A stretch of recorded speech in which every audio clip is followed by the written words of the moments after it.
Lana pengangguran di Muaro Enim ketangkep polisi karena kedapatan nyimpen narkoba jadi sabu di rumahnya.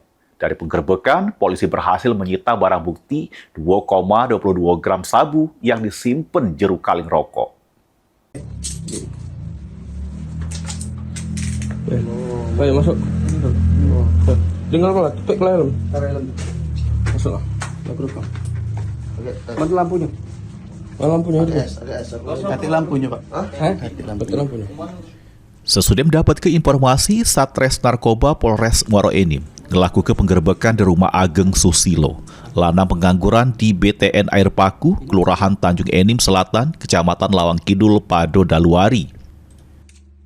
Ini punya kau ini? Iya, Pak. Berapa banyak kau punya kau? Itu berapa? Pas polisi datang, pelaku pun tidak bisa berkutik lagi.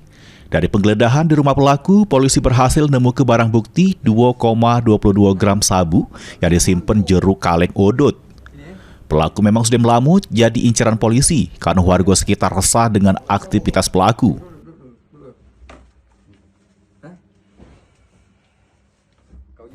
Oleh polisi, tersangka bersama barang bukti digawa ke Polres Muaro Enim untuk dilakukan pemeriksaan lebih lanjut. Mulyadi, PAL TV. Kau dari mana? Sudah lanjut.